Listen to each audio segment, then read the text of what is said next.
Another glorious day here in sunshiny Melbourne. What better opportunity for me to tell you about my favorite thing about studying history? And that is the fact that cities change their purposes all the time. Case in point, when was the last time that you went to a post office? Not so common anymore. But in the early gold rush days of this city, the architectural style of this building reflects the importance for its citizens. In fact, the flagpole that you see atop there is said to be the measuring point from where all distances to Melbourne are measured. This beautiful gold rush piece of architecture, of course, is no longer used as a post office, but rather as an H&M. Is that a good or a bad thing? I'll leave that for you to decide with one little bit of food for thought. H&M has to contribute to the upkeep and make sure to maintain its historic preservation of this place. And so as I walk into this department store, you see things like the GPO Melbourne right here. You see things like Postal Hall and the Remembrance Wall.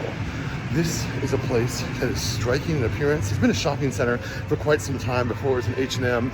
It had a bunch of different boutique shops all around. But when H&M came in, they wanted to dig into the wall to build a special lift. They were denied permission by the Heritage Council, and that is why you see that lift behind me, which cost them $1 million just to put in.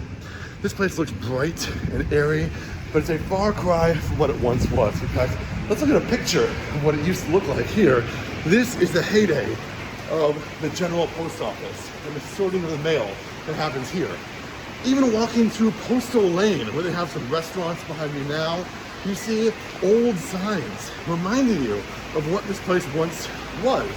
Beware of motor cars, as postal officers would come out those doors very quickly, and this was a busy thoroughfare. The post office wasn't just for posts. It was also for things like the railroad offices or the money order offices, an office which was incredibly important in a time of a historic gold rush. In fact, the need for money order offices grew so much, they expanded to this building right here, which is the money order office. This was an extension of the post office, and when people came to drop off their money to send home, they would send their drivers down this laneway. Nowadays, you see in the street down below me, it is called Driver Lane, and there's even a bar down here, one of my favorites, beneath Driver Lane, signifying the history of this laneway.